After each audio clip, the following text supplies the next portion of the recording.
So guys, samahan niyo ako explore itong popular na tourist spot sa Malaybalay, Bukidnon. And of course, galing akong Davao City, so nag-commute lang ako, nag-bus ako, sumakay ako ng rural tours dito sa Ecoland Bus Terminal. So, yan yung pamasahe. Actually, dito is 490 pesos and travel time is around 6 hours. Medyo matagal talaga siya pag nag-bus kayo. So, like, ito, Quezon, 3.5 hours na sa Quezon, Bukidnon pa lang kami. Ayun, nag-lunch kami, nag-lunch stop sa may Valencia ito. And around noon na siya talaga. And yun nga, nakarating na ako ng Malaybalay City ng mga 12-ish. Tapos, 12:30 ako dumating sa meeting area namin ng habal-habal driver. Nakontak ko yan siya dun sa binigay na, na list ng Eco Park na to. Tapos yun, yung road pala is rough road pero okay naman yung daan. So, hindi siya sobrang talaga pangit. So, hindi siya sementado but okay yung road. So, ito yung cafe pala. So, dumating na kami after around an hour, less than an hour. So, dumating na kami from Malaybalay City proper to here sa Katihan Eco Park. So, yun yung name ng place nito, Katihan Eco Park. So, dyan ako nagstay sa kubo nila. Yung kubo is 2,500, good for 2 persons. And yan yung aerial view using my drone. Tapos yun, may pool din sila. Actually, yun, nakikita nyo naman yung pool nila na hindi naman gaanong malaki, but pwede na rin. So may mga cabins din sila na mayroon ng sariling pool. So ito yung view, ito yung loob ng room. So room tour tayo. Yan, sobrang liit lang talaga. But comfortable naman siya. At saka maganda yung view. Kaya ito yung pinili ko, yung kubo. Kasi maganda yung view dito. Nakita ko sa mga videos sa TikTok, YouTube, and Facebook. Ganon.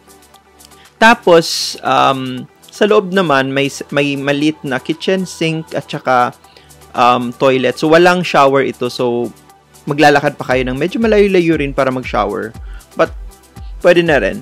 So, yun, wala ako masyadong ginawa. Nanood ako ng, itong Sea of Clouds na to. Sobrang relaxing niya talaga panoorin. So, yun. Yun lang ginawa ko. Tapos, nag-pool pala ako. And yung pool pala nila is Hugis Arrow. I don't know why. And, yun, as I said, medyo maliit lang siya. But, ito yung, common pool nila. Malapit lang dito sa may likod lang to ng kubo na tinitirhan ko. Yan, makikita nyo, mayroon silang man-made na pond, koi fish pond na may tilapia din. Tapos yan yung kubo. Tapos yan yung ibang accommodations. Ang gusto ko dito is magkakalayo yung mga accommodations. So may privacy talaga. Except dun sa couple's cabin na makikita nyo mamaya. Medyo siya, tatlong magkadikit-dikit. So yun, pagkagabi, nag-bonfire ako. So 200 pesos naman itong magpa-set up ng bonfire. Tapos yan, kahoy lang yung bibilhin mo. Tapos sila din yung magsiset up. Ayun, kahit pag isa lang, na-enjoy ko naman yung pagbo-bonfire. So yun, kinabukasan pagising ko, yan na yung view. Kasi yung glass yung yung door.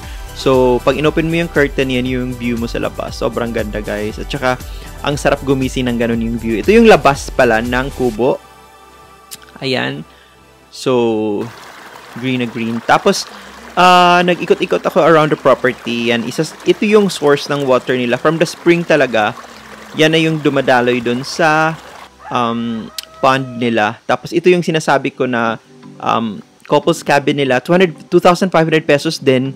Pero may sariling CR, may sariling toilet at saka shower. Ito yung slab house nila. May pool siya.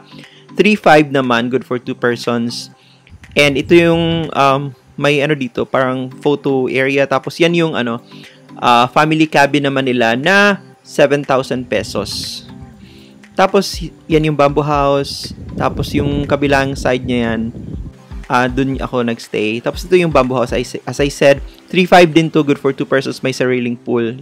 Yan, gusto ko yan talagang tirahan. Kasi may nauna na sa akin. Anyway, tapos yan naman yung view dito sa may cafe ito. Pag lumaki itong mga pine trees, guys, mas maganda ito tingnan, mas maganda sa picture at saka of course siguro mas maaliwalas. Ito yung kinain ko pala for breakfast, coffee lang at saka binaki. Hindi ko masyadong nagustuhan kasi hindi siya freshly made. Naka-refrigerate na siya tapos ininit lang. So mas masarap talaga yung binaki na freshly made. Anyway, nagpulit ako nung morning. Ayan, naligo ako ng konti. Tapos, hindi ako masyadong nagtagal. Kasi sobrang lamig talaga ng tubig, guys. Malamig dito sa Katihan Eco Park. So, masarap talagang, mag-chill-chill lang dito. Tapos, yun nga, as I said, nag-chill-chill ako. Nag-aantay ako ng dumating yung habal-habal driver ko para umuwi na at pumunta ng communal ranch naman. So yun, sobrang relaxing talaga ng dito, ng ambience dito sa Katihan Eco Park. Yan, nandyan na yung driver ko. Ito pala yung mga rates nila. So yung day tour, 100 pesos. Pero walang day tours ng Saturday. Tapos yung accommodation yan, kubo yung 2.5, couples cabin na 2.5 din, family cabin na 7,000, bamboo house na 3.5, slab house na 3.5, tapos may mga camping areas din sila. So pause nyo na lang guys kung gusto nyo mabasa yung details. Anyway, worth it naman yung yung pagpunta ko dito. Sobrang na-relax ako and baka babalik pa ako in the future. So yun lang for now, follow for more.